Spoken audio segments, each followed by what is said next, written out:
Uh, I'll tell the story. My name is Osman Özturgut. I'm the Dean of Research and Graduate Studies at the University of the Incarnate Word. And I'll try to tell you some of our stories with the online learning and teaching. And I tried to convince our Dean of Online Learning to come and talk, but he couldn't. So I'll make up stuff.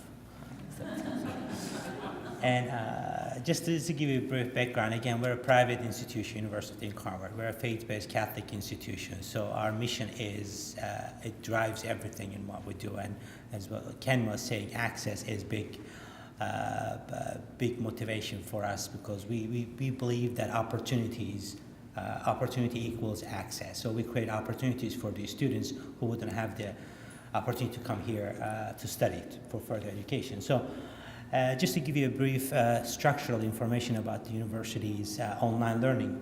And currently, I just put it there, total enrollment at UIW is 11,422 global enrollment at this time. So, and we have two forms of online teaching and learning at the university. The first one is we have a School of Online Learning. So it has multiple, in the School of Online Learning, we have currently 5 graduate degrees and about 16 programs with it. And we have 946 undergraduate and 496 graduate students and 10 non-degree seeking students. And this is one part. It's School of Online Learning. And another part is we do provide any program at the university can have their programs to be online as well. They can convert it to online. They can have the option of having a fully online course. So we're working on it at this time, but I'll tell you more about it. So I think it's in terms of what we do. Before that, we need to tell why we do it as a faith-based institution. So we said, according to U.S. Census Bureau, there are 35 million plus underserved adults with some college credits who are looking to accelerate their careers, right? So there's 35 million plus people that we can serve. And we're basically doing this to meet the unmet global need for higher education, reaching students who otherwise might not have access to quality higher education. So it's a key word is access. So what do today's students want?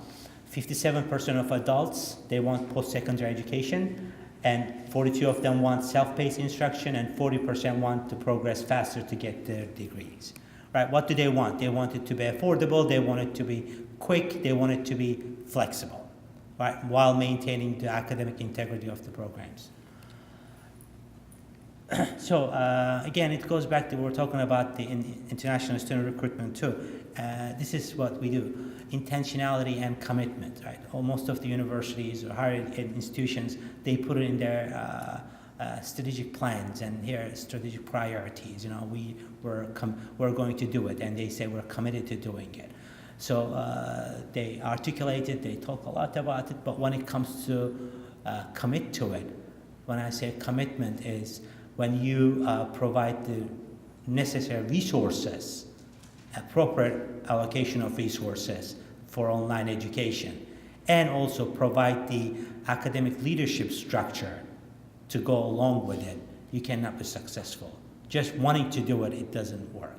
Executive leadership they have to have the buy-in for it, and they have to give the money to do it, to buy the necessary software, for example, or for faculty development. And they also have the academic leadership structure, right? So how does that fit within a traditional hierarchical elitist university structure? How does that online education, who monitors it? Is it under provost, or do we create another academic leadership structure as a vice president who oversees those areas? Right? You need to be open to that as well, because in most cases provosts don't want to let it go, but maybe we need another different structure. We need to think new ways of doing things and new ways of thinking with online education. So current structure, it works to a certain extent, but it won't be soon. So what we do here at the university, at UIW, is we provide affordable education. We provide free textbooks for undergraduates, for example. We have reduced tuition for adults. We don't have academic fees for them. We don't have application fee for undergraduates, and we have special tuition rates for veterans and active duty military. It's almost to the extent of 1/3 of the full tuition that we have. So for our military, and we are based in San Antonio, and we are very committed to serving our military in San Antonio. Not only in San Antonio, but mostly in San Antonio.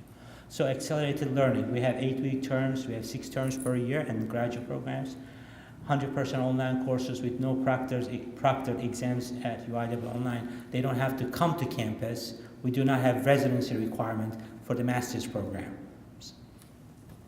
And we schedule the courses that you need to graduate on time. So we don't have, oh, this class is not going to make it, so you have to wait for another semester. And what we do is, I'm just going to talk about some of the things that we do is, for example, I just want to give you an example of the innovative and responsive programs. When I say responsive, our roles as higher education institutions and as the university, we need to serve, we need to respond to the needs within the communities. So in the community, for example, we recently did surveys, we did some research, and then we found out that there was, because of the military presence, there was a need for a professional doctorate degree. So, and again, we're a private institution, and our system is a little bit different, so we can get things done a little bit faster.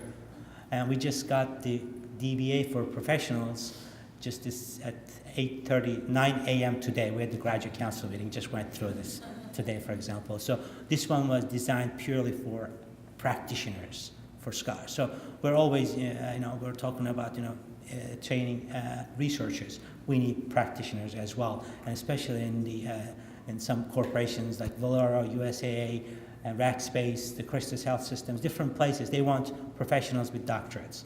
So we've just approved this today for professionals. So this will be both on campus, on face-to-face. This will be online, fully online. This will be blended, hybrid. We'll use multiple modalities to make this happen. Right, so we're not tied to one fully online or blended or hybrid or face-to-face. So this one is another one. I'm not sure if we have sound here, but just wanted to show you a new technology. I'm really excited about this. It's called Ellucian has Brainstorm. I'm not sure if you're familiar with it. It's very brand new. UIW is one of 3 institutions in the US testing it this time. So if it comes out, we're going to be the first one. So whatever comes out, we try to do it as, test it out as quick as possible. So, let's see if there's a sound.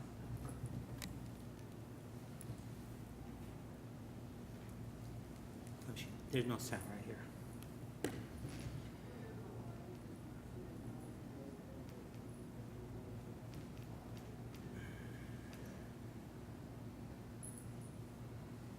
Yeah. I don't think you can hear it, but you can Google it and find it. It's Ellucian Brainstorm. So what this does is, this is the new, the latest one in competency-based education. So it's designed for adult learners.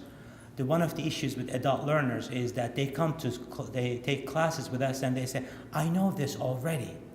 Why am I taking this class again?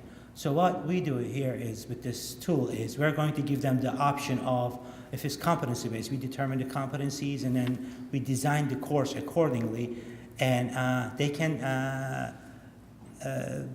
basically they can test out of some of the competencies if they think, because most of them think, I know this, I've been doing this for 20 years, and I don't need to study this. And we think, okay, show us if you can really do it or not. So we give them the option of assessment before they start the program. Right? And then once they start the program through this Ellucian banner, Ellucian Brainstorm, what we will do is, it's competency-based education. Determine competencies, here are the questions, and then the pace is, it's beautiful. If you want to finish it in 5 weeks, you finish it in 5 weeks. You determine the length of it. As long as you meet those competencies, you can finish it in 5 weeks.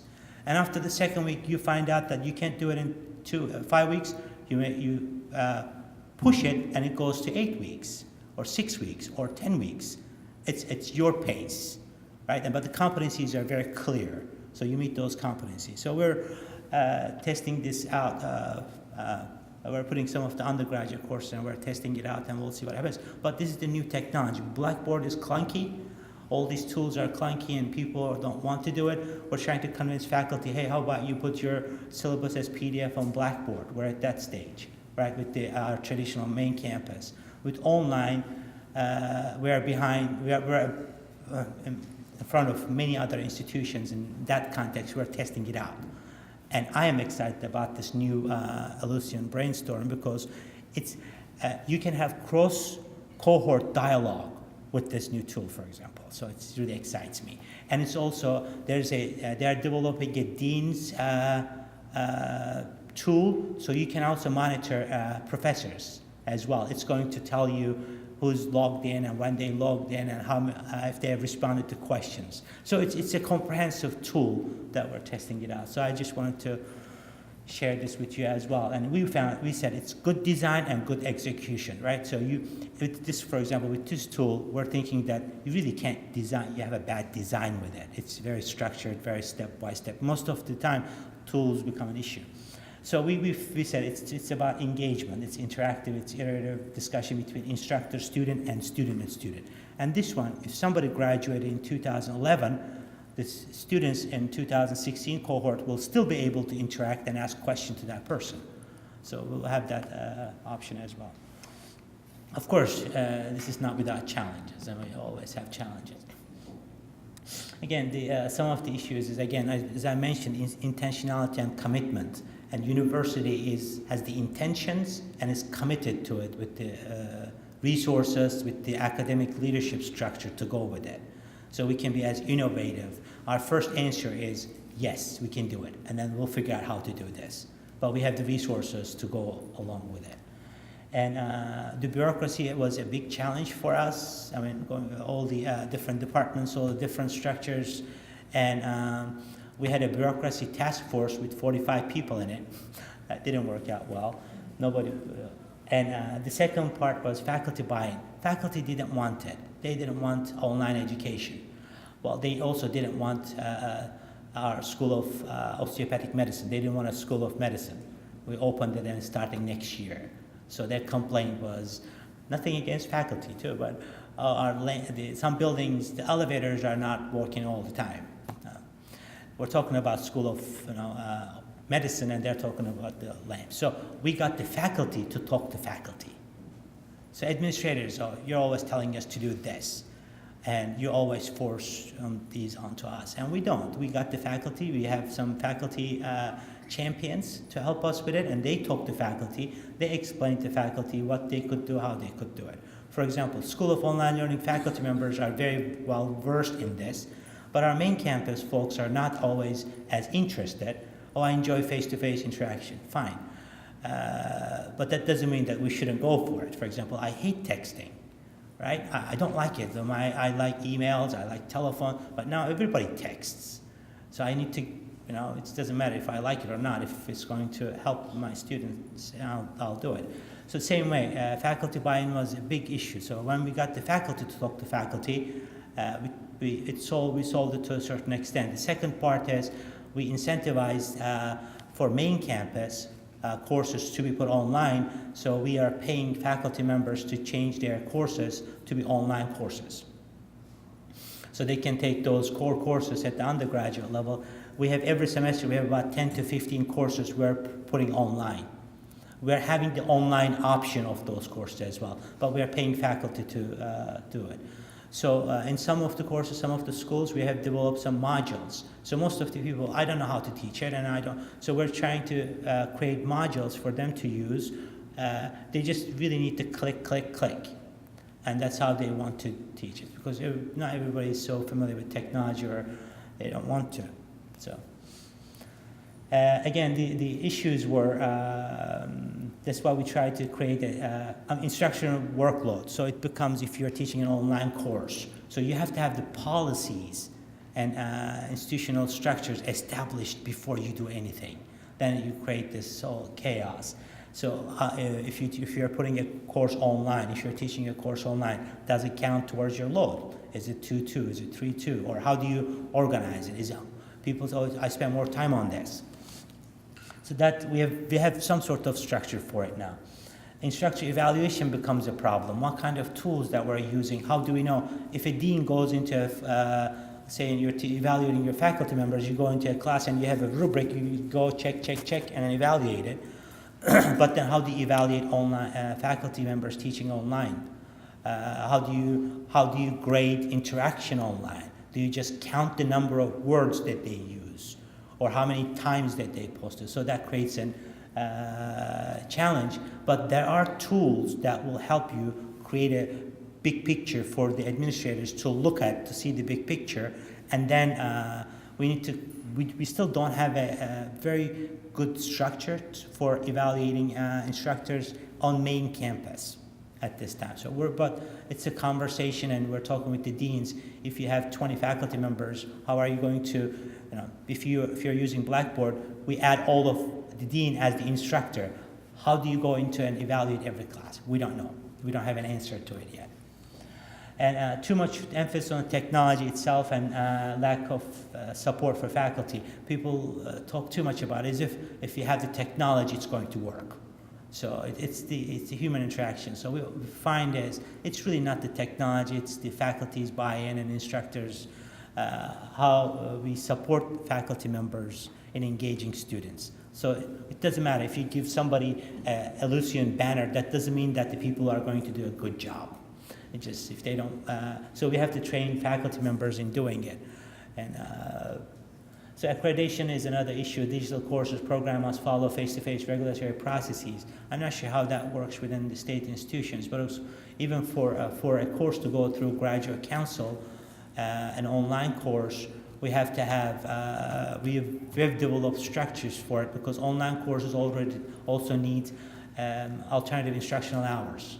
So we're trying to create a structure where every course that goes online, we want to submit a template for AI, alternative instructional hours as well. And again, it's a clear direction, sustained commitment, and of course we have the financial incentive. So this was my short conversation, the story of the University of the Incarnate Word. So thank you.